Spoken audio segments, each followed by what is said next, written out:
Friends, कैसे हैं आप सभी। तो आप सभी लोगों को एक बार दोबारा से हमारे टेली सेशन में एक बार सभी का आपका हार्दिक स्वागत है। आज हम बात करने वाले हैं जीएसटी के ऊपर।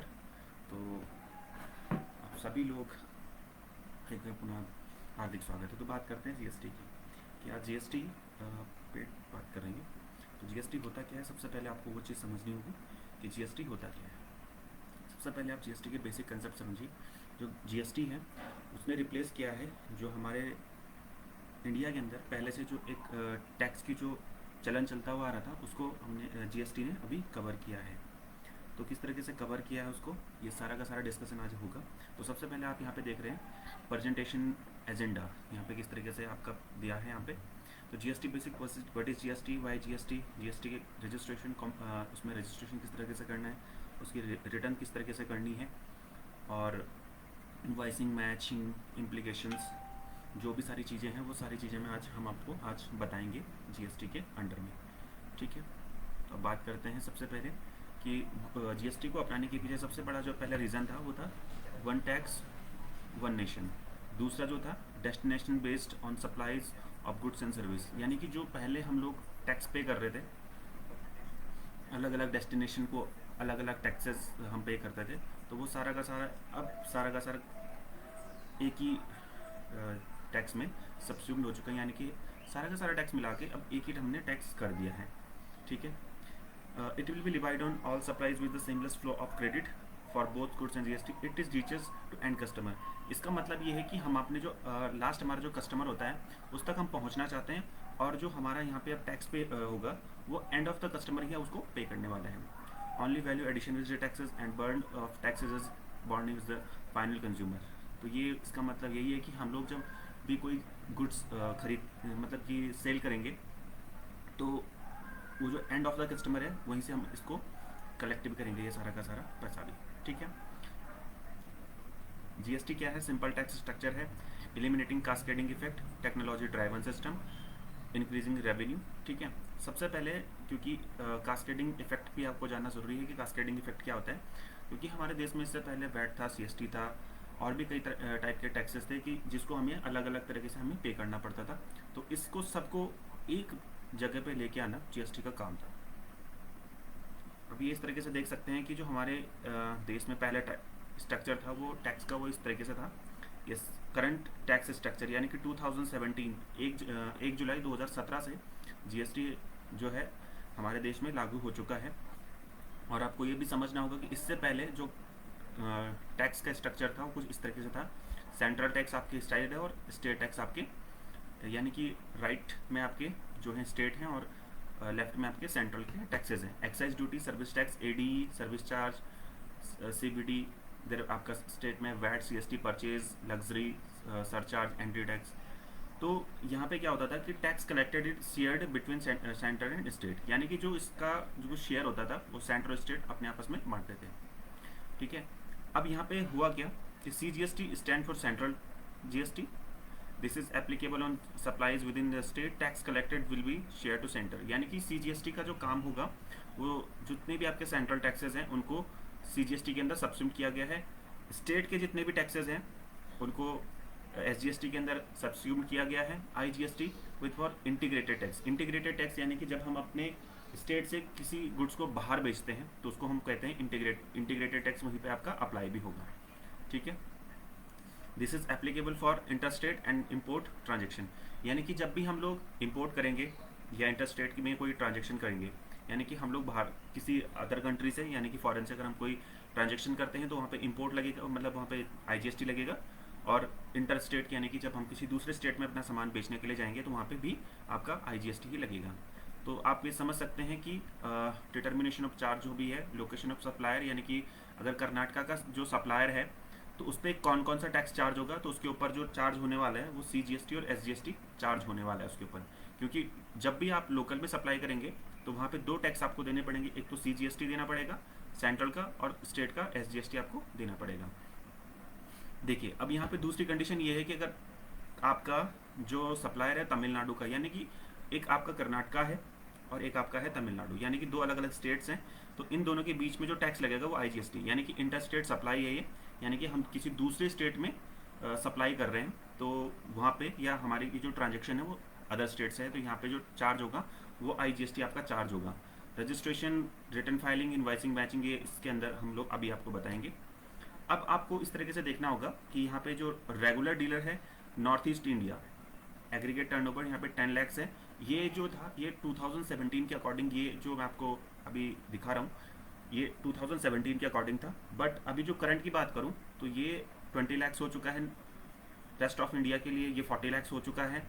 और कंपाउंडिंग टैक्स पेयर जो कि 50 लाख था, उसका जो टर्नओवर हो चुका है वो 1.2 करोड़ के आसपास हो चुका है, जो कि अभी लास्टली जो हमारे पास जब बिल अब हमारा लॉन्च हुआ था तो उस टाइम पे ये टर्नओवर भी बढ़ गया है। ठीक है, आपको ये ध्यान देना ज़रूरी है कि आपको क्या क्या चीज़ें रजिस्ट्रेशन प्रोसेस में आपको चाहिए। सबसे पहले आपकी बेसिक कंपनी की जो डिटेल होती है, नेम, एड्रेस और भी हैं, सर्टिफिकेट्स हो गए, आपका पैन नंबर इसमें ज़रूरी है, टिन नंबर हो गया आपका, मोबाइल नंबर, फोटोग्राफ, ये तो आपको पता है कि ये रिक्वायरमेंट तो होती है। तो यहाँ पे आप देख रहे हैं कि ये GST का नंबर है, मैं आपको बता रहा हूँ यहाँ पे 29AAES1234A101। यहाँ पे आपको एक चीज़ ध्यान देनी ज़रूरी है कि 29 जो है, ये 29 जो कोड है ये स्टेट का कोड है। इसके बाद ये जो आपको मैं बता रहा हूँ ये जो है आपका पैन नंबर है, यानी कि आपका पैन बेस्ड रजिस्ट्रेशन है आपका GST। तो यहाँ पे जो ये AAES1234A ये आपका पैन नंबर होगा। 101 इसमें ज़ीरो जो होता है वो इसमें किसी किसी कंडीशन में आपका डिफ़ॉल्ट होता है। एक इसमें लिस्टिंग ऑफ स्टेट्स है और बाकी का जो आखिर में आपको जो 1 है वो दिखाता है आपका नेचर ऑफ बिजनेस, कि आपका नेचर ऑफ बिजनेस किस तरह का है। ठीक है, तो ये आपका GST का नंबर हो गया। तो सबसे पहले जानिए 29 स्टेट कोड, और इसके बाद जो आपको ये जो 10 डिजिट दिख रही हैं, ये AAES1234A, ये जो आपको दिख रहा है ये आपका है पैन का नंबर, और बाकी जो है आपका इसमें डिफ़ॉल्ट होगा 1, बाकी आपका आखिर का जो 1 है वो आपका नेचर ऑफ बिजनेस होता है। ठीक है, तो इस तरह से आप अपने जो GST नंबर है उसको डिफाइन कर सकते हैं। इसके बाद आपको GSTR रिटर्न्स में आपको बता देता हूँ कि GST की जो रिटर्न्स होती है वो किस तरीके से आपको फिल करनी होती है। GSTR 1 जो आपको करनी है आउटवर्ड सप्लाई यानी कि सेल की रिटर्न होती है। GSTR 2 यानी कि वो परचेज की रिटर्न होती है। GSTR 3 जो कि आपकी इन दोनों की यानी कि सेल और परचेज की जो कंपाइल, एक जो कंपाइल आप रिपोर्ट बनाते हैं यानी कि मिक्स जो रिपोर्ट बनाते हैं उसको बोलते हैं आप GSTR 3। GSTR 4 जो भरना पड़ता है वो कंपाउंडिंग टैक्स पेयर को भरना पड़ता है। कंपाउंडिंग टैक्स पेयर मैं आपको आगे डिफाइन करूंगा कि वो किस तरीके से होता है। ठीक है, GSTR 5 foreign non resident tax payer, यानी कि ऐसा कोई भी टैक्स पेयर जो कि फॉरेन में है, जो इंडिया का रेजिडेंट नहीं है, उसको GSTR 5 फाइल करना पड़ता है। GSTR 6 है तो GSTR 6 जो फाइल करेगा वो इनपुट सर्विस डिस्ट्रीब्यूटर, यानी कि ऐसे कुछ डिस्ट्रीब्यूटर होते हैं जो कि किसी कंपनी का जो GST यानी कि जमा करते हैं। बाकी अगर आपको TDS के अंडर, अगर आपके TDS में आपका कोई GST कटा है तो वो GSTR 7 के अंदर जाएगा। GSTR 8 यानी कि एनुअल रिटर्न, एनुअल रिटर्न का मतलब होता है कि जो आपकी चाहे इसमें आपका रेगुलर डीलर हो या आपका कंपाउंडिंग डीलर, रेगुलर डीलर को एनुअल रिटर्न यानी कि 1 साल का जो पूरा रिटर्न है, यानी कि आपकी जैसे GSTR 1, 2, 3 जो है, इस जो पूरी रिटर्न है महीने से लेके 12 महीने की जो रिपोर्ट्स है वो GSTR 8 के अंदर आपको भरनी पड़ेगी।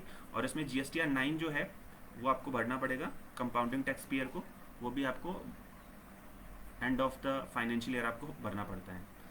अब आप इस तरीके से समझ सकते हैं कि GSTR 1 किस तरीके से फाइल करना है, GSTR 2, GSTR 2A ये किस तरीके से पेमेंट है, आपको कुछ मैं आपको बता रहा हूँ।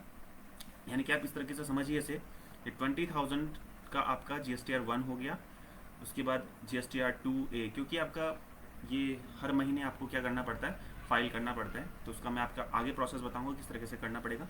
और आपको एक चीज़ ध्यान रखनी है यहाँ पे कि 10th ऑफ नेक्स्ट मंथ, यानी कि आप जिस महीने सेल करते हैं, यानी कि आप अप्रैल के महीने अगर सेल कर रहे हैं तो अप्रैल का जो आपको रिटर्न भरना है वो 10th ऑफ नेक्स्ट मंथ यानी कि मई 10 तक आपको इसको फाइल कर देना होगा। इसके बाद जो आपकी परचेज की रिपोर्ट्स होती हैं, यानी कि परचेज की टोटल जो आपकी ट्रांजैक्शन है 5th ऑफ नेक्स्ट मंथ यानी कि मई 15 तक आपको इसको जमा करना है। और जो आपकी मंथली रिटर्न है यानी कि सेल और परचेज की जो आपकी रिपोर्ट्स होती हैं वो 10 यानी 20 ऑफ नेक्स्ट मंथ आपको फाइल कर देना होगा। कंपाउंडिंग टैक्स पेयर के बारे में आपको मैं बताना चाहूँगा कि कंपाउंडिंग टैक्स पेयर ऐसा टैक्स पेयर होता है जो कि मंथली रिटर्न नहीं भरता है, ये क्वार्टरली रिटर्न भरता है।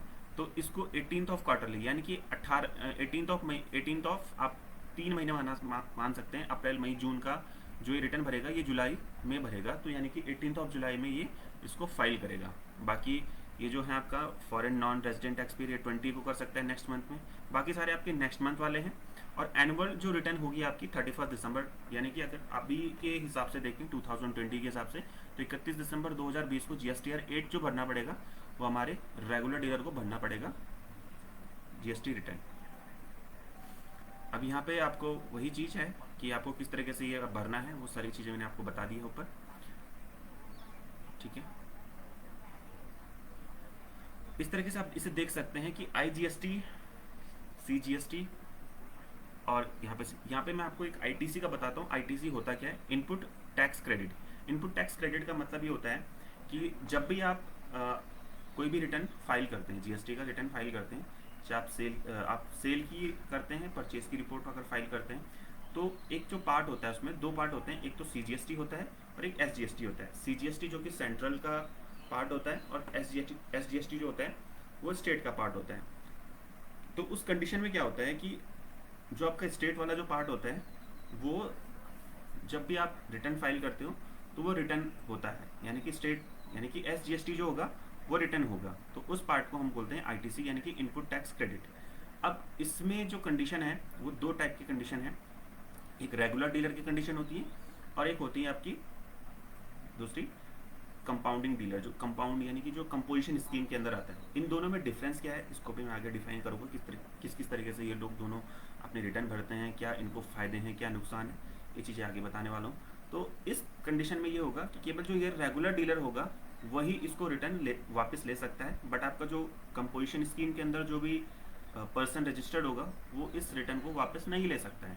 तो यही कंडीशन होती है कि IGST में आपको यहाँ पे भी दिख रहा है कि जैसे आपका CGST है, यानी कि CGST तो आपका पार्ट हो गया, सेंटर का पार्ट हो गया, SGST यानी कि स्टेट का पार्ट हो गया, तो ITC वो वापसी आपकी आ जाएगी, ठीक है। बट आप एक चीज़ देखिए कि जब आपको ना तो CGST देना है ना तो SGST देना है, सीधा आपको IGST देना है। उस कंडीशन में क्या होगा कि क्योंकि जो IGST होता है उसमें भी CGST और SGST का कुछ पार्ट होता है, तो इसमें क्या होता है कि जितना भी आपका टैक्स होगा, अगर आपका 18% आपका अगर टैक्स है तो उस कंडीशन में आपका 9% जो होगा IGST का वो आपका रिटर्न हो जाएगा, यानी कि SGST के तौर पे, ठीक है।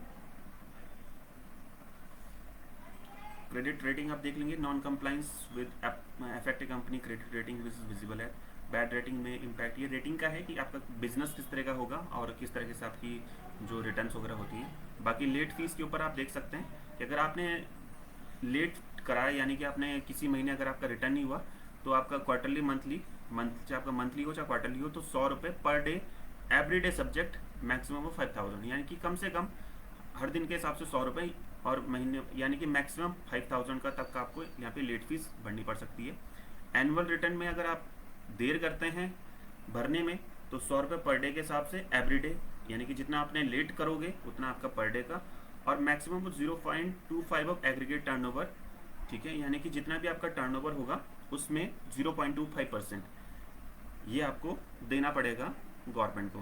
कैंसिलेशन ऑफ रजिस्ट्रेशन, यानी कि रेगुलर डीलर अगर अपना जो करता है रजिस्ट्रेशन कैंसिल करता है, if return are not furnished for 6 consecutive tax period, यानी कि अगर आपने जो 6 रिटर्न है, क्योंकि रेगुलर डीलर का आपको लगातार रिटर्न भरनी होती है, तो अगर आपने कोई 6 महीने तक अगर कोई रिटर्न भरी है तो फिर आप अपना रजिस्ट्रेशन कैंसिल करवा सकते हैं। और अगर कंपोजिशन डीलर के हिसाब से बात करी जाए तो इसको कम से कम 3 क्वार्टर की जो आपकी रिटर्न होगी वो भरनी पड़ेगी, इसी के बाद ये रिटर्न आपका जो ये रजिस्ट्रेशन है वो कैंसिल हो सकता है। किस तरीके से होगा ये आप समझ सकते हैं। जनवरी फरवरी मार्च, अगर आप जैसे अप्रैल का आपने यहाँ पे किया है तो इस कंडीशन में आप कभी भी अपना जो रजिस्ट्रेशन है वो कैंसिल नहीं करवा सकते।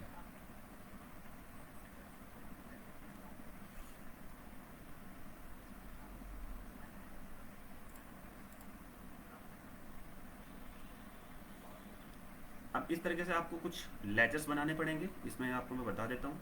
सबसे पहले आप इधर देख रहे हैं current asset duties and liabilities, यानी कि ड्यूटीज एंड टैक्सेस के अंदर आपका जो भी आप टैक्स बनाओगे, चाहे CGST बनाओगे चाहे आप SGST बनाओगे, उसको आपको ड्यूटीज एंड टैक्सेस, यानी कि जो ग्रुप होगा हमारा अंडर टैली वो होगा हमारा ड्यूटीज एंड टैक्सेस, उसी के अंदर ये आपके बनेंगे। उसमें आपका आउटपुट बने, output SGST, output CGST। Output आप तब करोगे जब आप सेल के तौर पे इसे यूज़ करते हो। जब सेल आप करोगे तो आपको आउटपुट लगाना है, परचेस करोगे तो इनपुट आपको लगाना पड़ेगा, ठीक है। इसके बाद यहाँ पे आपको करंट लायबिलिटी के अंदर जो बनाने पड़ेंगे, इलेक्ट्रॉनिक लायबिलिटी, लेजर, CGST, ये सब मैं आपको बताऊंगा प्रैक्टिकली कि किस तरीके से आपको इसे करना है। अब आप इसे भी देख लीजिए इस बार, लोकल B2B सेल्स अकाउंट, क्योंकि सेल्स का अकाउंट अंडर सेल्स अकाउंट ही बनेगा, लोकल B2B सेल्स अकाउंट, ठीक है। कोई भी सेल्स का अकाउंट बनेगा वो अंडर सेल्स ही जाएगा। इंटरस्टेट बनेगा, इंटरस्टेट B2C। यहाँ पे B2B का मतलब हो गया बिजनेस टू बिजनेस, यानी कि जब दो पर्सन होंगे जो कि रजिस्ट्रेशन होगा अगर उनका GST के अंदर, दोनों के पास अपने GST नंबर होंगे, तो B2B सेल्स के अंदर जाती है लोकल की। B2C का मतलब होता है कि एक बिजनेसमैन है जो किसी कस्टमर को अपने सेल कर रहा है, जिसके पास कोई GST नंबर हो भी सकता है या नहीं भी हो सकता है। अगर होगा तो वो B2B के अंदर आएगा, अगर है नहीं है तो B2C, यानी कि जब हम कैश में करते हैं किसी को या हम क्रेडिट पे भी करते हैं अगर किसी कस्टमर को, तो B2C सेल्स के अंदर जाएगा। इंटरस्टेट B2B सेल्स अकाउंट, यानी कि इंटरस्टेट का मतलब हो गया जब आप एक पर्सन यूपी एक पर्सन उत्तराखंड के अंदर है तो वहाँ पे B2B सेल्स होगी, यानी कि बिजनेस टू बिजनेस। लेकिन इंटरस्टेट आपको जरूर देखना है कि इंटरस्टेट का मतलब विद इन स्टेट नहीं है, आउटर स्टेट, यानी कि जब आप अपने स्टेट से बाहर आप सेल करते हो।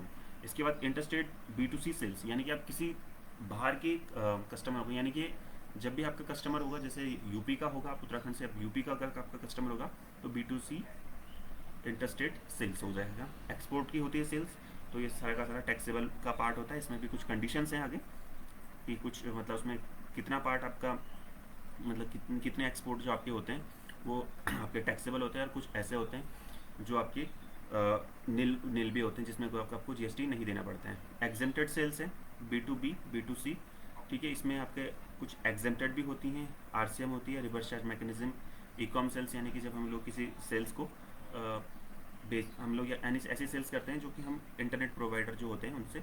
इनवर्ट सप्लाई, देखिए आप यहाँ पे परचेज अंडर परचेज अकाउंट, ये सारे आपके परचेज के ही पार्ट हैं। आउटवर्ड सप्लाईज में आप देख सकते हैं किस तरीके से आपको लेजर मेंटेन करना है, आप जनरल एंट्रीज यहाँ पे देख सकते हैं। देखिए यहाँ पे आपने सेल करा, लोकल की सेल्स है, आपने नेचर देखिए वहाँ पे B2B, यानी कि B2B का मतलब हो गया बिजनेस टू बिजनेस, आपको सेल करना है। तो आपने डेबिट किया डेटर्स अकाउंट, यानी कि डेटर्स जिस पर्सन को आपने सेल किया तो वो आपका डेटर्स हो गया, तो उसको आपको करना है debit to local B2B sales account, जितने की आपने सेल्स करी है उसमें जितना भी आपका टैक्स है। अगर आपका 18% टैक्स है तो 18% CGST, 9% CGST और 9% SGST आपको लगाना पड़ेगा। यानी कि इस कंडीशन में आप देखिए तो ये एक एंट्री आपकी बनेगी डेटर्स अकाउंट डेबिट, ठीक है। क्रेडिट क्या करनी है, क्योंकि सेल्स क्रेडिट होती है तो आपको यहाँ पे लिखना है to sales account to output CGST to output SGST।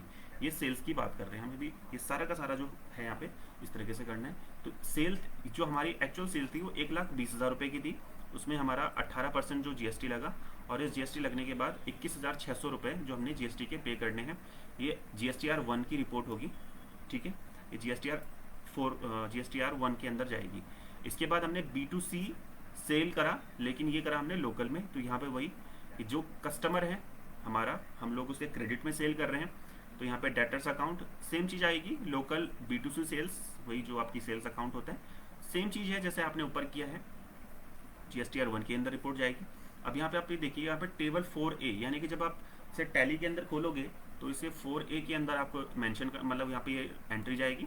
और जब आप कस्टमर को कर रहे हो तो यहाँ पे देखिए वहाँ पे 7A के अंदर, 7A1 के अंदर ये एंट्री जाएगी। इसके बाद आप B2C इंटरस्टेट करते हैं तो यहाँ पे आपको किस तरीके से होगा, डेटर्स यानी कि जिसको आपने बेचा है, तो इंटरस्टेट B2C सेल्स, यानी कि यहाँ पे होगा सेल्स अकाउंट, और जो 18% GST है 21,600। अब यहाँ पे आपको देना है IGST, यानी कि जब आप किसी बाहर के पर्सन को, अब ये इंटरस्टेट का मतलब ये हो सकता है कि जो ये डेटर हो हमारा, ये हो सकता है किसी दूसरे स्टेट का, तो उस कंडीशन में हमें क्या करना है, जितनी हमारी सेल्स होगी हमें सेल्स एज इट इज़ लिखनी है।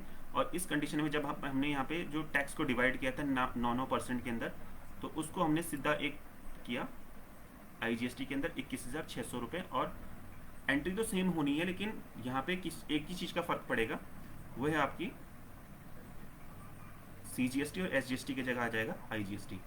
B2C लार्ज, यानी कि अगर 2.5 लाख रुपए से अगर आप किसी कस्टमर को सेल करते हैं, 2.5 लाख रुपए से सेल B2C लार्ज के अंदर आती है। बाकी 2.5 लाख से अगर कम की सेल होगी तो B2C स्मॉल के अंदर आएगी, जैसे यहाँ पे था, क्योंकि ये 1,20,000 की यहाँ पे आपकी सेल्स थी। इसके बाद आपका डेटर्स अकाउंट, जो आपका डेटर्स होगा 2.5 लाख रुपये से ऊपर की सेल है, सेम चीज़ वही होनी है। इंटरस्टेट B2C सेल्स 2,50,000 तो 18% आउटपुट GST, ठीक है। और इसमें 2.5 लाख रुपये की सेल थी, तो इसके ऊपर 45,000 रुपये, यानी कि आप इसे कैलकुलेट कर लीजिएगा, तो 45,000 रुपये इसके ऊपर जो है हमारा टैक्स भी बनता है। और हमने 2,95,000 इसे इस तरीके से इसको बना दिया कि इतना हमारा इसको पे करना है विद इन GST। अभी आपकी एग्जेम्प्टेड सप्लाईज हैं, ठीक है। एग्जेम्प्टेड सप्लाईज के बारे में भी बताता हूँ आपको। एग्जेम्प्टेड सप्लाईज ऐसी सप्लाईज होती है कि जब हम लोग किसी को या तो सेल कर रहे हैं, तो उस कंडीशन में हम लोग उसके ऊपर कोई अलग से GST नहीं चार्ज करते। वो कुछ हैं ऐसे कंडीशंस हैं GST के अंदर, वो मैं आपको आगे डिफाइन करूँगा। उस कंडीशन में आपको ये चीज़ देख रहे हो आप, सारी वही चीज़ें, इंटरस्टेट है आपकी, लोकल सेल है, इंटरस्टेट आपकी कस्टमर को कर रहे हैं, आप बिजनेस टू बिजनेस कर रहे हैं। इसमें आपको यहाँ पे एक चीज़ दिख रही होगी, GSTR 1 के अंदर ही रिपोर्ट्स आ रही है, लेकिन इसमें एक भी आपको कोई GST का कॉलम नहीं दिख रहा है, यानी कि ये सारे की सारी जो सप्लाईज हैं ये GST के अंदर नील में होती है, या इनके ऊपर कोई भी GST चार्ज नहीं होता है, तो ये एग्जेम्प्टेड सप्लाईज हैं। तो outward supplies exempted, debtors account to exempted B2B, यानी कि जिस कस्टमर को या जिस बिजनेस को आपको एग्जेम्प्ट करनी है, यानी कि जिसके ऊपर आपको GST नहीं चार्ज करना है, तो आपकी सारी वो एग्जेम्प्टेड सप्लाईज आ जाएंगी। सेम एज इट इज़ जैसे आपने पहले एंट्री करी थी, जो आपने पहले ऊपर एंट्री देखी होगी कि किस तरीके से हमने एंट्री करी थी, वहाँ पे टैक्स भी चार्ज किया था। अब यहाँ पे हमने टैक्स चार्ज नहीं करना है, बस इतना ही फ़र्क है इसमें। इसके बाद RCM की सप्लाईज होती हैं। RCM सप्लाईज को आप इस तरीके से समझिए कि जब भी हम लोग ऐसे पर्सन से जो कि रजिस्टर्ड नहीं होता है GST के अंदर, और हम उससे कोई चीज़ या तो हम उसे सेल कर लेते हैं या हम लोग उससे परचेज कर लेते हैं, तो उस कंडीशन में क्या होता है कि हमें टैक्स तो नहीं पे करना होता है, ठीक है, हमें टैक्स तो नहीं पे करना होता है, बट ये होता है कि हमको जब GST रिटर्न फाइल करनी होती है उस टाइम पे हमें उसका, क्योंकि वो रजिस्टर्ड नहीं है तो वो तो पे करेगा नहीं, इसलिए हमें भी उस पर्सन का टैक्स पे करना पड़ता है। तो उसमें कुछ कंडीशंस हैं, जैसे लोकल सेल्स में आपको बता देता हूँ। डेटर्स अकाउंट, ठीक है, ऐसा बिजनेस होगा कि जिसके अंदर आपकी कुछ सेल्स होगी जो एग्जेम्प्टेड होगी, तो लोकल RCM B2B सेल्स, यानी कि देखिए आपने कोई भी उससे चार्ज नहीं किया, आपने कोई GST से चार्ज नहीं किया, लेकिन आप जब बिजनेस के लिए तो आपका एग्जेम्प्टेड है, लेकिन अगर कस्टमर के लिए आप करते हो तो कस्टमर से आपको वसूल करना पड़ेगा। वही आपका इंटरस्टेट में भी सेम चीज़ है।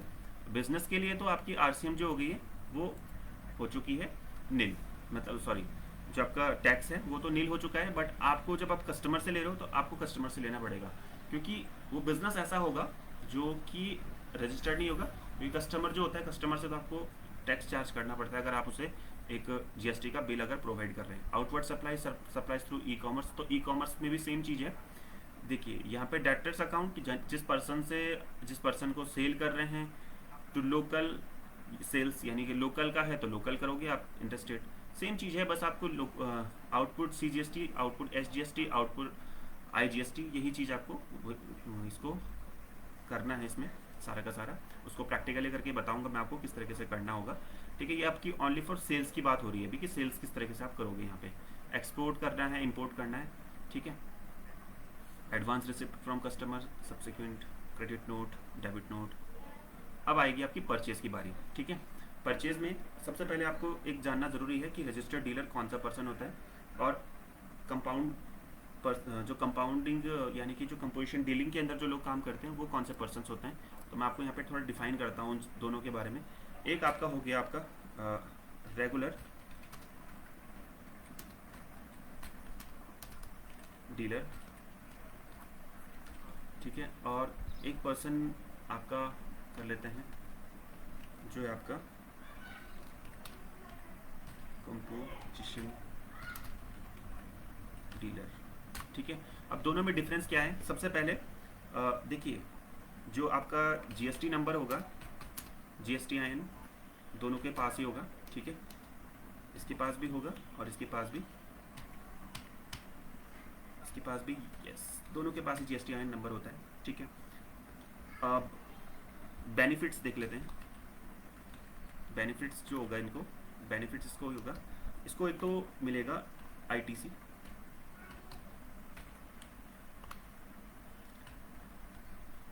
इसको मिलने वाली है। आईटीसी का मतलब हो गया इनपुट टैक्स क्रेडिट, इसको मैं आगे डिफाइन करता हूँ किस तरीके से ये बेनिफिट्स मिलते हैं इनको। ठीक है, इंपोर्ट, एक्सपोर्ट, ठीक है, आपका ये करता है, आरसीएम भी इसको मिलता है इसमें। ठीक है, तो बेनिफिट्स इसके ये हैं। बट अगर आप कंपोजिशन डीलिंग के केस में जाएंगे तो इसको इन तीनों चीज़ों में कुछ भी नहीं मिलता है। देखो ये जो कर सकता है इसको कोई बेनिफिट ये होता है कि ना तो आईटीसी ले सकता है, ना ये तो इंपोर्ट कर सकता है, ना एक्सपोर्ट कर सकता है। ठीक है, सॉरी, इंपोर्ट कर सकता है बट एक्सपोर्ट नहीं कर सकता, यानी कि अपना माल जो है वो केवल मतलब उसको परचेज कर पाएगा अपने माल के लिए, बट उसको सेल नहीं कर पाएगा। ठीक है, क्या बेनिफिट्स हैं देखो। अब इसका बेनिफिट ये होता है, इसको जो मंथली रिटर्न भरनी होती है और इसको जो भरनी पड़ती है, इसको भरनी पड़ती है क्वार्टरली रिटर्न।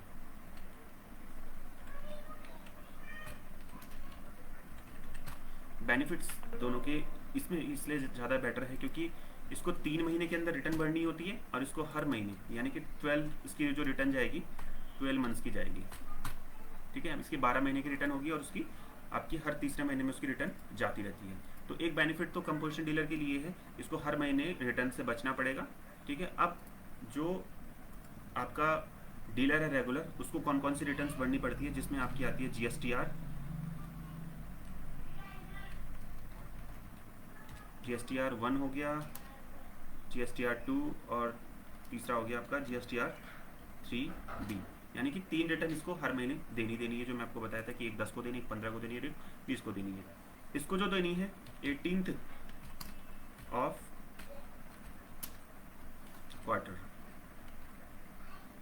यानी कि 18th ऑफ क्वार्टर, यानी कि आप इसे इस तरह के समझिए कि जनवरी फरवरी मार्च का अगर आप रिटर्न करोगे तो उसको अप्रैल में आपको भरना पड़ेगा, तो उसके बाद आपका अप्रैल मई जून, तो वो जुलाई में आपको पे करना है। तो इसका एक बेनिफिट हो गया। ठीक है, अब बताते हैं आपको कि आईटीसी क्या होती है। आईटीसी इस तरीके से आप समझिए कि मैंने कोई चीज़ परचेज़ करी है, 10,000 रुपीज़ का मैंने परचेज़ किया, उसके ऊपर मैंने जीएसटी दिया 18%, 18% मैंने जीएसटी दिया, तो आप इसे समझिए कि मैंने इसके ऊपर 1800 रुपये जीएसटी पे किया। अगर आप इसे टोटल देखेंगे तो टोटल आपका 11,800 रुपये आपने इसके ऊपर पे किए हैं। ठीक है, इस कंडीशन में आपने जो जीएसटी दिया है वो दिया है आपने CGST 900 रुपये और SGST ये भी आपने 900 रुपये दिया है।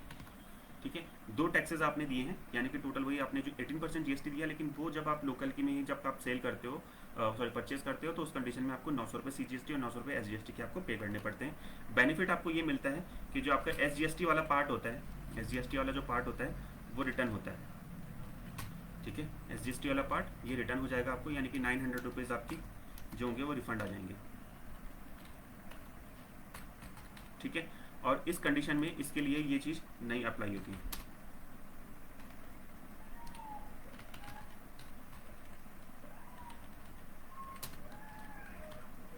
इसके लिए वो कंडीशन अप्लाई नहीं होगी क्योंकि इसको आईटीसी नहीं मिलना है, तो ये पर्सन ना तो क्लेम कर सकता है ना उसके लिए अप्लाई कर सकता है। तो इसका मतलब ये हो गया कि बेनिफिट आपको रेगुलर डीलर में होने में ज़्यादा है। ठीक है, अब यहाँ पे टर्नओवर की बात कर लेते हैं, टर्नओवर का बेनिफिट देख लेते हैं।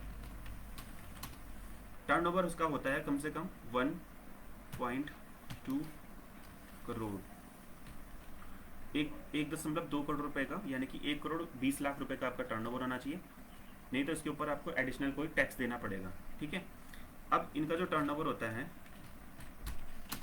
1.5 करोड़ रुपीज़ का इनका टर्नओवर होता है। यानी कि देखिए, आप जब रेगुलर डीलर में डील करेंगे तो आपको आपका जो टर्नओवर होगा वो 1.2 करोड़ का होगा, और जब आप रेगुलर डीलर में डील करेंगे तो आपका जो टर्नओवर हो जाएगा वो लगभग हो जाएगा 1.5 करोड़। तो यहाँ पे आपको एक तो टर्नओवर में बेनिफिट मिलता है, इस तरीके से आप इसे कर सकते हैं। ठीक है, अब जो रेट्स बता देता हूँ आपको मैं, रेट्स कौन कौन से चार्ज होते हैं, कितने प्रकार के रेट्स होते हैं। रेट्स 0%, 5%, 12%, 12%, 18% और 28%, ये जो जीएसटी में अप्लाई होते हैं आपके सारे के सारे रेट्स, ठीक है। तो ये रेगुलर डीलर के लिए है। ये रेट्स जो हैं ये 0, 5, 12, 18 और 28, ये जो रेट्स हैं ये देने पड़ते हैं आपको रेगुलर डीलर के लिए। बट अगर आप एक कंपोजिशन डीलर को देखें, कंपोजिशन डीलर के लिए एक कंडीशन रखी गई है। इसमें कुछ ऐसे बिजनेस होते हैं जो एक तो मैन्युफैक्चरर बिजनेस होते हैं,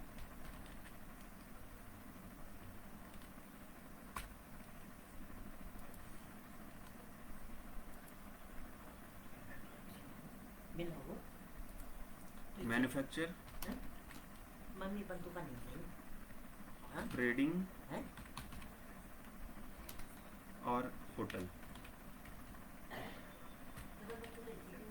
यानी कि कंपोजिशन डीलर जो होते हैं वो इन्हीं 3 कंडीशंस के अंदर आते हैं। एक तो कंपोजिशन डीलर आपके मैन्युफैक्चरर होते हैं, दूसरा ट्रेडिंग बिजनेस जो भी होता है वो मैन्युफैक्चरर के पास होता है, और होटल बिजनेस। तो इस कंडीशन में उनको किस टाइप का टैक्स पे करना पड़ता है वो आपको बता देता हूँ। 1%, 2% और लास्टली जो होता है इनका 5% इन्हें टैक्स पे करना पड़ता है। देखिए 1% जो करना पड़ेगा वो तो करना पड़ेगा आपका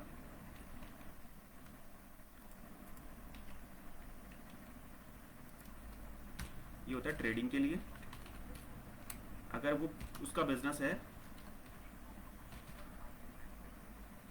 ये मैन्युफैक्चरर का होता है। और जो होटल वाले बिजनेस जो होते हैं उस बिजनेस को 5% टैक्स पे करना पड़ता है। तो आप ये समझ सकते हैं कि जो कंपोजिशन डीलर है उसको एक तो फिक्स रेट, आपका कोई टैक्स उसका है नहीं, यानी कि ट्रेडिंग अगर उसका बिजनेस है तो वो 1% अपने टर्नओवर का पे करेगा। 2% ऐसा पर्सन जो मैन्युफैक्चरिंग करता है, ठीक है, जो मैन्युफैक्चरिंग करता है। और तीसरा ऐसा जो कि होटल बिजनेस में जो भी आपका लोग रहते हैं वो कंपोजिशन डीलर के अंदर होते हैं, तो वो 5% आपका टोटल जो टर्नओवर होगा उसके ऊपर ये पे करेंगे। अगर आप इसे एग्जांपल की तरह से लेंगे कि अगर मंथली या आप क्वार्टरली अगर इसे टर्नओवर समझिए, क्वार्टरली अगर आप ये समझिए कि बिजनेस हुआ है 2.5 लाख का, ठीक है। अगर आपका 2.5 लाख का हर महीने बिजनेस हो रहा है और आप इसे 3 महीने के अंदर अगर इसे मल्टीप्लाई करते हैं तो ये आएगा लगभग 7.5 लाख का, ठीक है।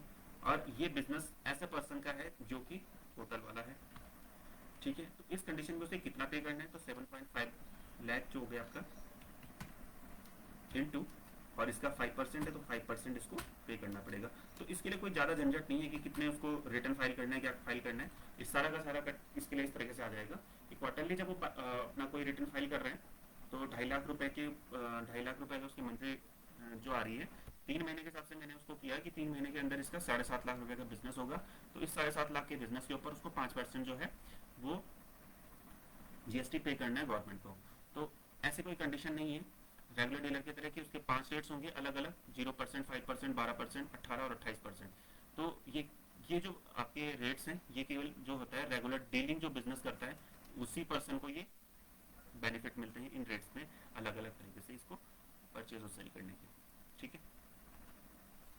अगला जो काम है वो इस तरीके से देखते हैं। हमारा जो रेगुलर डीलर होता है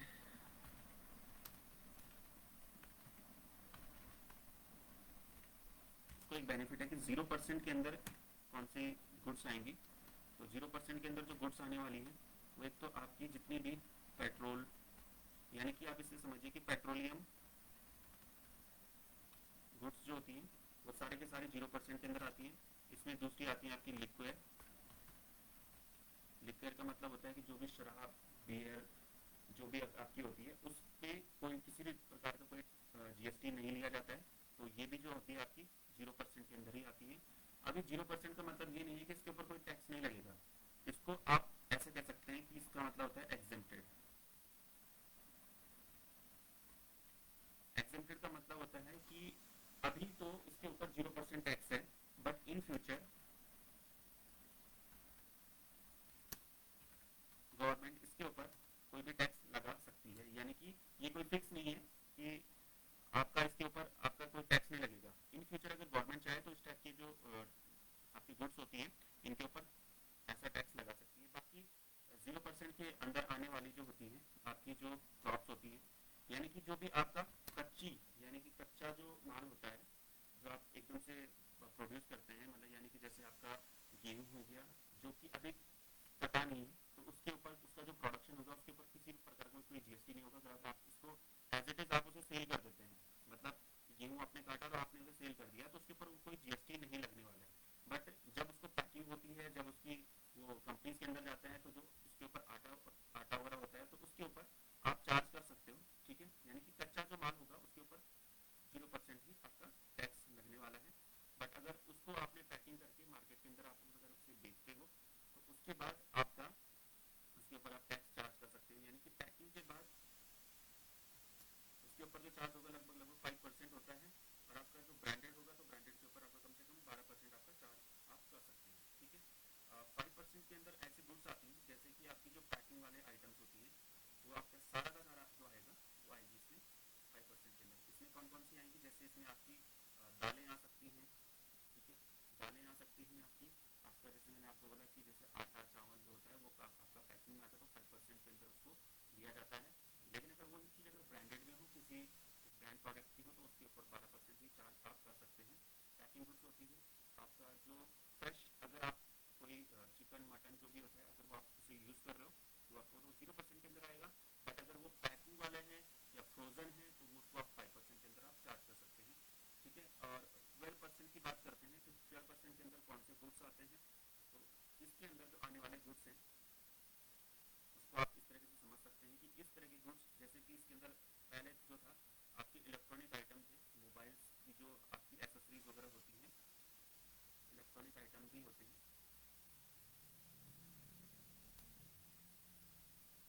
इलेक्ट्रॉनिक आइटम हो गया आपका। इसके बाद आपकी मोबाइल एसेसरीज, मोबाइल एसेसरीज अगर इसके अंदर आती है, आपकी इलेक्ट्रॉनिक कोई भी एसेसरीज होगी तो वो 12% के अंदर आएगी। बट अभी जो हाल फिलहाल में जब हमारा कोविड का स्टार्ट हुआ था उस टाइम पे जो हमारी गवर्नमेंट ने किया था वो 18% के अंदर जो हुआ था, क्योंकि इलेक्ट्रॉनिक आइटम की जो रेट्स बढ़ने के पीछे जो रीज़न है वो जीएसटी का जो है बढ़ जाना हुआ। क्योंकि अभी जो आपका जो सारा का सारा गुड्स था, जैसे कि यानी कि आप मोबाइल्स मान लिए, इलेक्ट्रॉनिक आइटम थे, आपकी एक्सेसरीज वगैरह थी, ये एक्सेसरीज के ऊपर जो उनकी एडिशनल आइटम है वो तो सेम आपका 12% के अंदर ही है। बट अब जो 18% के अंदर इन्होंने किया है वो मोबाइल जो कर दिए हैं इसके बाद, यानी कि आपके जो ब्रांडेड मोबाइल है, टच स्क्रीन मोबाइल वगैरह है, वो आपका 18% के अंदर ही चार्ज हो रहा है, ठीक है। बाकी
सबसे पहले मैं से यस कर दूंगा, वाई प्रेस करना है, यस हो जाएगा। इसके बाद सेट ऑल्टर जीएसटी डिटेल, इसे भी आप करोगे यस। ठीक है, तो अब हम लोग जीएसटी के जहाँ पे हमें जीएसटी बनाना है या जीएसटी जहाँ पे एक्टिवेट हमें करना है वो सब यहाँ पे मैं आपको बताऊंगा। सबसे पहले आप जब इस स्क्रीन पे आ जाते हैं तो सबसे पहले आपको देखना है कि आपका जो स्टेट है, जिस स्टेट के लिए आप जो एंट्री कर रहे हो वो स्टेट आपका डिफॉल्ट आ रहा है या नहीं आ रहा है। नहीं आ रहा है तो आप इसे स्क्रॉल करके देख सकते हैं। तो यहाँ पे मैंने उत्तराखंड सेलेक्ट कर दिया। उत्तराखंड सेलेक्ट करने के बाद यहाँ पे मैंने आपको जैसे बताया था कि एक कंपनी जो होती है, मतलब दो टाइप के हमारे पास डीलर्स होते हैं, वो कंपोजिशन में भी हो सकता है और रेगुलर में भी हो सकता है। तो यहाँ पे हम जो रेगुलर डीलर सेलेक्ट करेंगे जैसे एसएससी ऑफ अदर टेरिटरी, यानी कि अगर ये पर्सन या ये कंपनी जो है अगर किसी दूसरे कंट्री में भी अगर बिजनेस करती है तो हम इसे यस करेंगे, नहीं तो हमसे नो रहने देंगे। तो फिलहाल हम इसे नो भी रहने देते हैं। जीएसटी एप्लीकेबल फ्रॉम, ठीक है, यानी कि जीएसटी की एंट्रीज हम कब से करना चाहते हैं। अगर हम पिछले साल से उठाना चाहते हैं तो हम पिछले साल से कर सकते हैं। अगर हमें नए फाइनेंशियल ईयर से करना है यानी कि इस साल से करना है तो हम लोग इसे इस महीने से यहाँ पे यस कर देंगे। इसके बाद आपको जीएसटी आईएन पब्लिक निकालेंगे, यानी कि जो आपका जीएसटी नंबर है वो आपको यहाँ पे डालना है। तो मैं डाल देता हूँ 05AA CC G1013A1Z। ठीक है, ये मैंने यहाँ पे जीएसटी का नंबर यहाँ पे डाल दिया है। तो आप इस जीएसटी नंबर को अगर आप ध्यान से देखेंगे तो 05 जो है इसमें स्टेट का कोड है, AA CC1013A जो है आपका वो पैन का नंबर है। 1 जो है आपका लिस्टिंग ऑफ स्टेट्स है। ठीक है, जेड डिफॉल्ट है। और प्री का मतलब होगा कि वो किस टाइप की कंपनी है, प्राइवेट कंपनी, मतलब कि जैसे आपका प्राइवेट लिमिटेड कंपनी होती है, पब्लिक लिमिटेड कंपनी होती है, कोई पार्टनरशिप फर्म होती है, तो इस टाइप की कौन सी कंपनी है तो उसको जो डिफाइन कर रहा है पी ए जो भी आप लास्ट में लगाओगे वो यही डिफाइन करेगा। इसके बाद आएगा आपका periodicity of GST R one, क्योंकि हम लोग जीएसटी आर वन को मंथली और रेगुलर डीलर है तो जाहिर सी बात है मंथली में रिटर्न भरनी है। इसके बाद ई वे बिल एप्लीकेबल, फिलहाल अभी ई वे बिल मैं अभी आपका एप्लीकेबल नहीं कर रहा हूँ, इसका मैं आगे आपको डिटेल डिस्कशन दूंगा कि किस तरह से हमें ई वे बिल बनाना होगा। ठीक है, इसके बाद enable tax liability on advance basis, क्योंकि अभी हमें कोई एडवांस मिला नहीं है तो हम लोग इसे फिलहाल नो ही रहने देंगे। रिवर्स चार्ज, यानी कि हमने भी कोई ऐसे पर्सन से परचेज सेल नहीं करी है जो कि रेगुलर या मतलब यानी कि जो रेगुलर डीलर नहीं है, तो उसको भी फिलहाल ध्यान देंगे। Set alter GST rate details, ठीक है, अब यहाँ पे इस ऑप्शन को हम तभी यूज करेंगे कि जब हमारा जो नेचर ऑफ बिजनेस है, यानी कि हमारा जो बिजनेस है वो एक ही टाइप का हमारा बिजनेस है। मतलब कि हम लोग अगर कंप्यूटर सेल करते हैं तो हम केवल कंप्यूटर ही सेल करते हैं, या हम अगर मोबाइल सेल कर रहे हैं तो मोबाइल ही हम सेल कर रहे हैं। तो इस टाइप के जो बिजनेस होते हैं उसमें आप इसको इस तरीके से तभी आप इसे यस करोगे। ठीक है, अभी यहाँ पे क्या होता है कि जब आप पहली बार अपने लैपटॉप में या किसी कंप्यूटर में आप टैली अगर इंस्टॉल कर रहे हैं या जब आप जीएसटी एक्टिवेट कर रहे हैं तो यहाँ पे कुछ डिटेल्स आपकी दिखती नहीं है, जैसे कि एचएसएन की डिटेल मुझे नहीं दिख रही है। तो अलाउ एचएसएन डिटेल F12 में प्रेस करूँगा। ठीक है, F12 इसके बाद आपको प्रेस करना है। तो यहाँ पे आपको कौन कौन से ऑप्शन यूज करने हैं ये आप देख सकते हैं। अलाउ एचएसएन डिटेल्स, ठीक है, और कुछ अगर आपको करना है सेट वैल्यूएशन टाइप अगर आपको करना है तो आप इसे भी यस कर सकते हैं। ठीक है, तो यहाँ पे ये खुल गया है मेरा एचएसएन की डिटेल। ठीक है, और भी अगर आपको ऑप्शन यस करना है जैसे कि so all GST tax type, आपको इसे भी यस कर लीजिए आप। ठीक है, तो यहाँ पे डिस्क्रिप्शन है, तो डिस्क्रिप्शन में जैसे कि मैंने यहाँ पे एक कंपनी में आई थी कंप्यूटर ट्रेड सेंटर के नाम से, तो ये कंपनी जो करती है ओनली फॉर कंप्यूटर सेल्स करने का काम करती है, यानी कि कंप्यूटर की चाहे एसेसरीज हो या कंप्यूटर के जो पार्ट्स हो वो अगर उसको सेल करती है तो फिर मैं इसका डिस्क्रिप्शन में डालूंगा computer and accessories.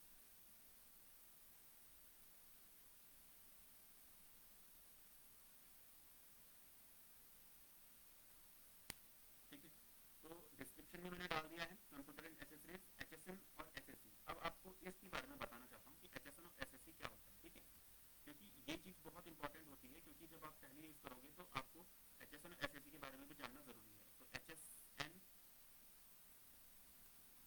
Oblique SSC, HSN SSC का मतलब होता है कि सबसे पहले एचएसएन जो होता है वो तो होगा आपका गुड्स के लिए, और आपका जो एसएसी होगा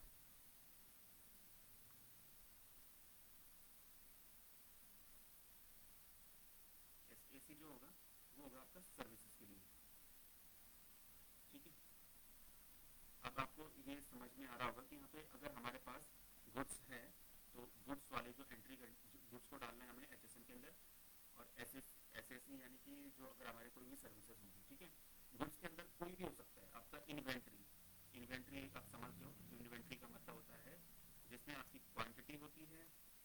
आपके रेट्स होते हैं और आपका मेजरमेंट होता है, यानी कि जिस चीज़ को आप मेजर कर सकते हो वो तो आपका इन्वेंट्री हो गया, तो ये यानी कि आपका गुड्स हो गया। बट जिस चीज़ को आप मेजर नहीं कर सकते, जिसको आप ऑनली फॉर यूज़ करते हो, जैसे कि इसमें आपकी मोबाइल की सर्विसेज आती हैं, मोबाइल हो गया आपका, ट्रांसपोर्ट हो गया, ट्रांसपोर्ट हो गया आपका, आपका टेलीफोन भी एक जो है आपका सर्विसेज में है। तो मोबाइल, ट्रांसपोर्ट, टेलीफोन, आपका मेडिकल हो गया, एम्बुलेंस हो गया, बहुत सारी ऐसी सर्विसेज है जो कि जिनको कि हम लोग केवल यूज करते हैं अपने फायदे के लिए, या मतलब हमारा जो दिनचर्या में जो भी हमारा होता है तो उसमें हम लोग इसे यूज करते हैं, तो ये होती है हमारी सर्विसेज। गुड्स यानी कि जिसमें क्वांटिटी, रेट्स, मेजर्स होगी, मेजर में अगर हम उसको मेजर कर रहे हैं तो वो गुड्स में होगा। और एसएससी यानी कि सर्विसेज यानी कि एचएसएन। अब इसका मैं आपको फुल फॉर्म भी बता देता हूँ कि एचएसएन का जो फुल फॉर्म है ये है आपका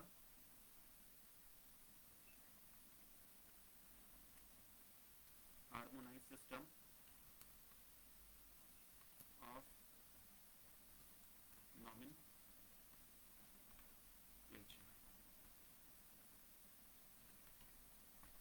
ठीक है, इसको आप इस तरह से समझिए, हार्मोनाइज सिस्टम ऑफ नॉमेनक्लेचर, यानी कि किसी भी गुड्स हो आपका, या मतलब जिस गुड्स को आप नाम दे सकते हैं, यानी कि जिसको आप नाम दे सकते हैं वो आपका हो गया आपका एचएसएन। एसएससी आपको इस तरह से समझना होगा, इसका जो फुल फॉर्म है ये आपका सर्विस अकाउंटिंग कोड, यानी कि जो सर्विस को आप डिफाइन कर सकते हो कोड से, ठीक है, तो वो आपका हो गया एसएससी के अंदर।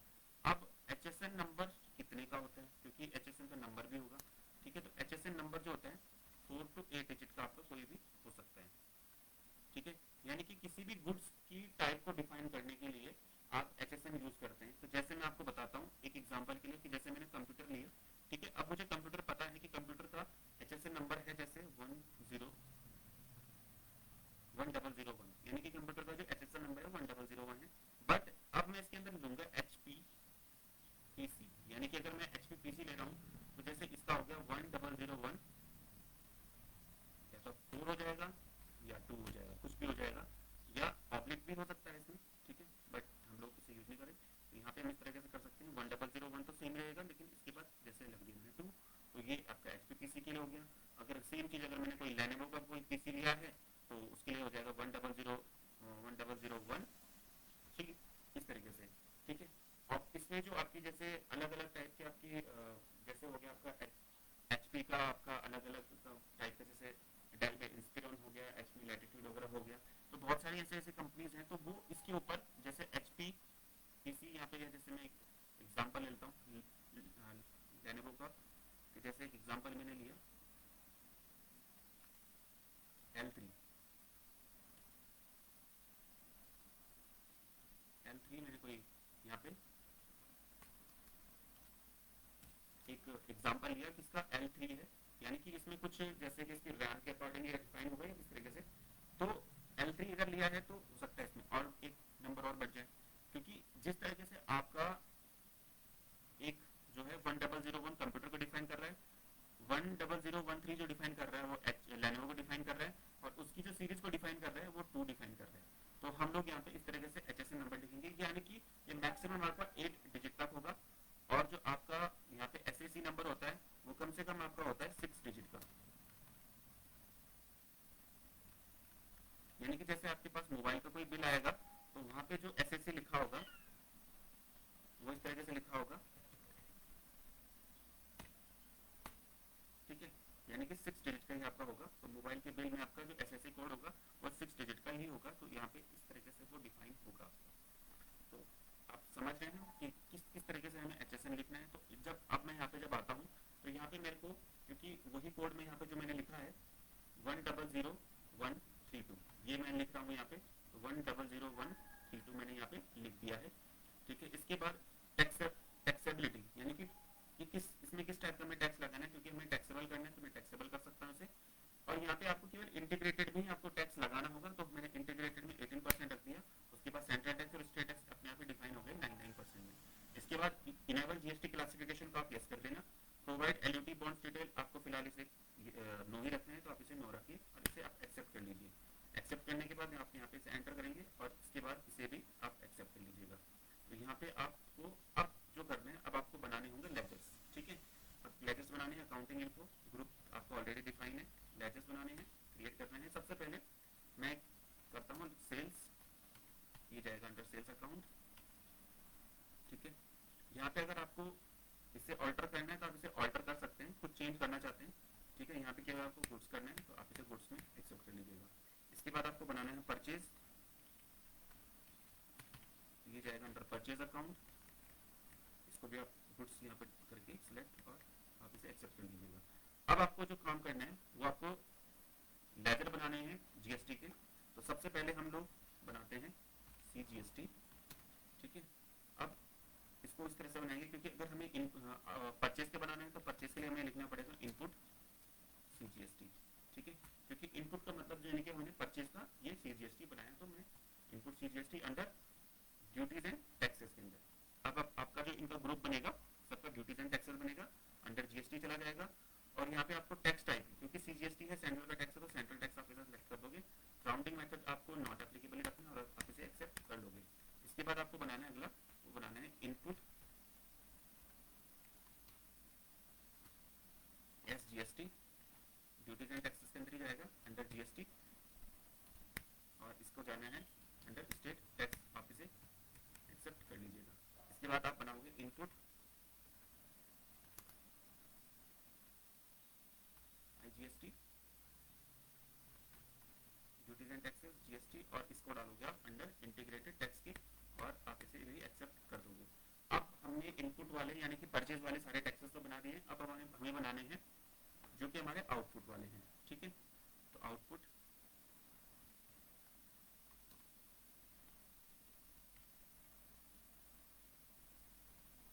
CGST, duties and taxes GST, और ये भी जाएगा आपका सेंट्रल टैक्स के अंदर, ठीक है। एक्सेप्ट कर लोगे आप इसे। इसके बाद आप बनाओगे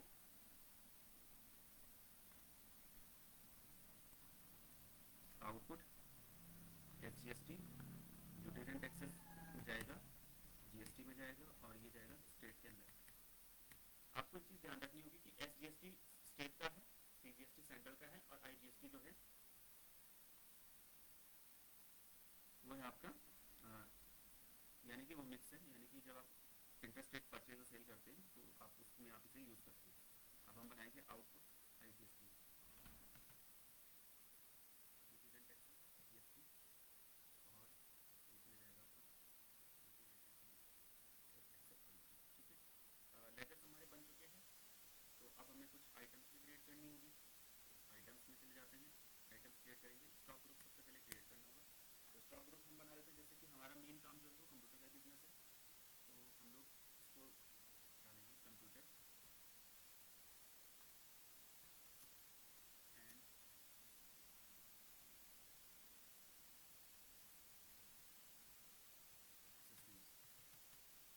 ठीक है। कंप्यूटर एंड एक्सेसरीज बना दिया है क्योंकि ये ग्रुप है हमारा मेन, इसी के अंदर हमारा सारा काम होने वाला है।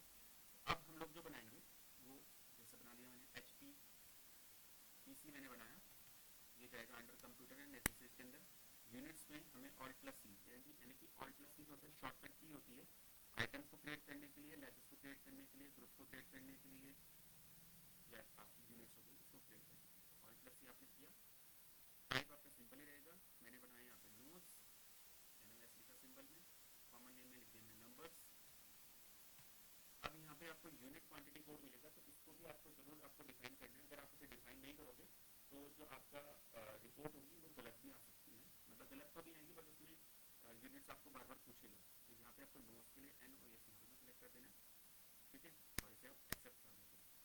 इसमें आपको अब जो डिफाइन, अगर आपको डिफाइन करना है यहाँ पे GST, तो आप एप्लीकेबल में जस्ट नीचे आ रहा है set alter GST rate details, तो आपको यहाँ पे अगर डिफाइन करना है, तो जब मैं आपको बता रहा था कि जब हमने कंप्यूटर में एक्सेसरीज बनाई थी तो वहाँ पे हमने कुछ एक नंबर्स डाले थे, जैसे मैंने 1001 बताया था, तो वहाँ पे आपने वहाँ पे वो नंबर भी डाला था। जैसे मैं आपको एक बार दोबारा से दिखा देता हूँ, F11 के अंदर गए, F3 के अंदर गए, और यहाँ पे मैंने set alter GST rate details, और यहाँ पे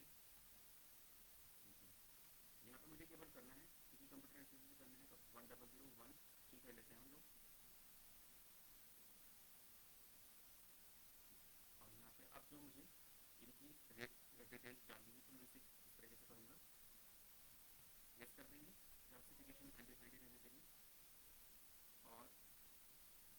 में मुझे डालना है पीसी।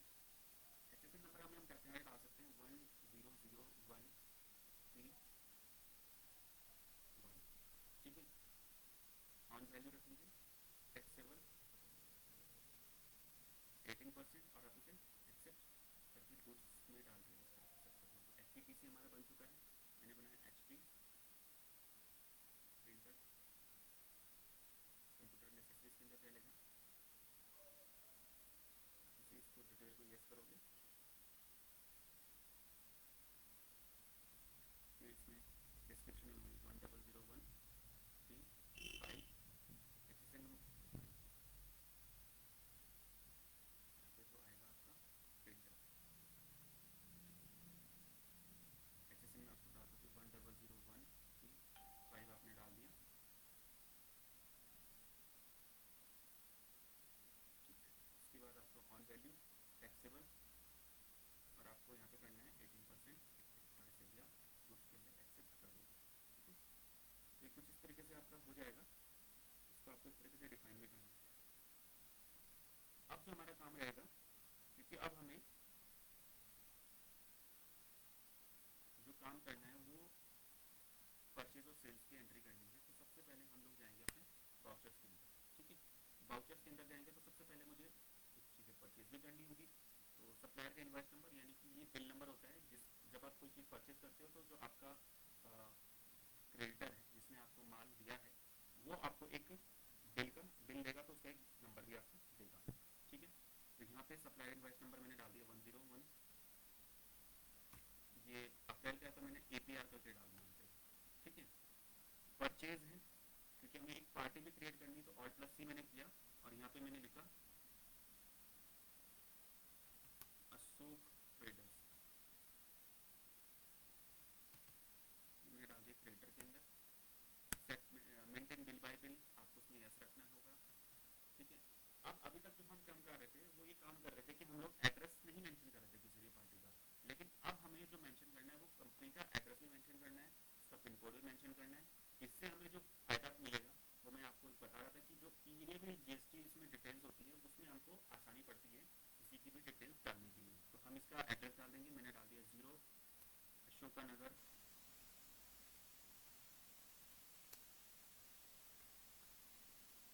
देहरादून, और यहाँ पे मैंने पिन कोड डाल दिया 2480, ठीक। अब यहाँ पे आपको पैन का नंबर तो नहीं डालना, लेकिन आपको यहाँ पे रजिस्ट्रेशन टाइप में जरूर देखना होगा ये रेगुलर पर्सन है या अनरजिस्टर्ड पर्सन है। तो ये रेगुलर पर्सन है, ठीक है। रेगुलर पर्सन है तो रेगुलर पे क्लिक कर देते हैं। इसके बाद हमें इसका एक GST नंबर भी डिफाइन करना है, तो मैं इसका GST नंबर यहाँ पे डिफाइन कर लूँगा 0588।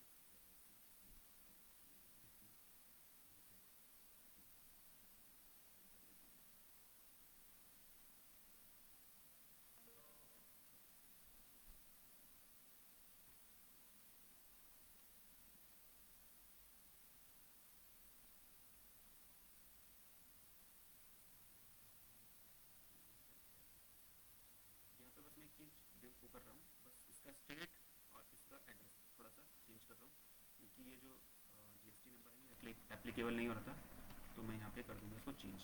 यहाँ पे मैं दिल्ली का डाल रहा हूँ इसे, ठीक है। पार्टी अभी दिल्ली की बना रहा हूँ मैं, ठीक है। अब मुझे परचेज़ करना है, तो अब मैं किस तरीके से इसे परचेज़ करूँगा।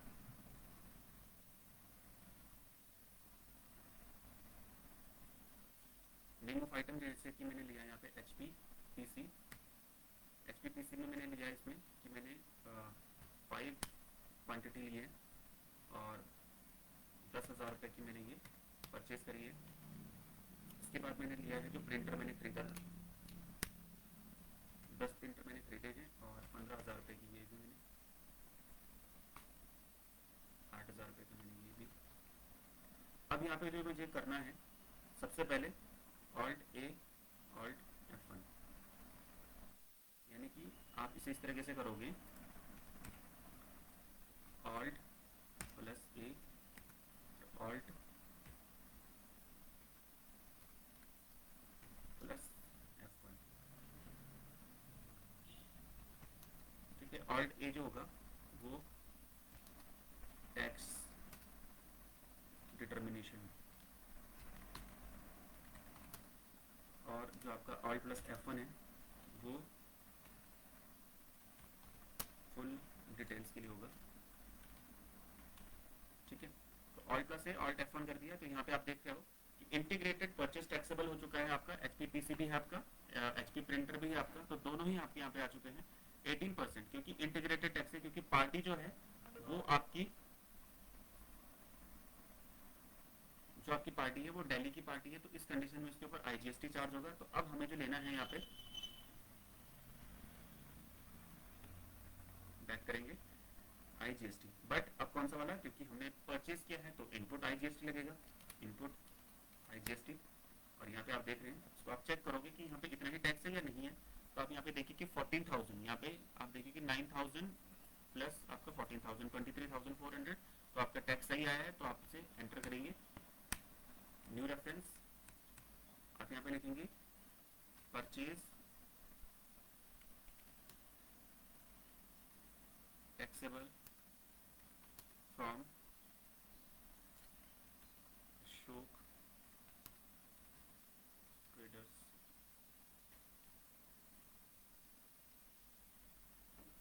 In credit. जो भी आपको यहाँ पे नरेशन लिखनी है, आप नरेशन इस तरीके से लिख सकते हो, आप एक्सेप्ट कर दोगे इसे, ठीक है। अगला काम जो हमारा रहेगा वो है हमारा सेल करने का। तो रेफरेंस नंबर मैं डाल देता हूँ, यहाँ पे मैंने 220/8 सेल कर दिया पार्टी अकाउंट में। अब मैं कैश से ही सेल कर रहा हूँ फिलहाल, तो कैश में भी हम लोग कर सकते हैं, सेल्स कर रहे हैं। तो मैंने HP PC जो है, मैंने HP प्रिंटर बेचा है एक 10,500 रुपये का, और PC मैंने जो बेचा है, ये भी मैंने एक PC बेचा, इसको मैंने बेचा 13,200 रुपये का, ठीक है। अब यहाँ पे मैं इसका टैक्स देखूंगा, क्योंकि देखिए हम लोग जब किसी को कैश में सेल कर रहे हैं तो लोकल में ही सेल करेंगे कैश में। तो यहाँ पे मैं करूँगा अगला काम, क्योंकि सेल है तो आउटपुट CGST जाएगा, और यहाँ पे आउटपुट SGST भी जाएगा। चेक करेंगे कितना ही है, 1188, 4,266, तो यहाँ पे 4,266 रुपये आपका टैक्स का भी आ चुका है। तो आपने कैश में सेल्स कर दिया, तो आपका प्रिंटर भी सेल हो गया और PC भी सेल हो गया, और आपका टैक्स भी आपको मिल गया, ठीक है। तो आप ये sales taxable in cash accept कर लीजिए आप, ठीक है।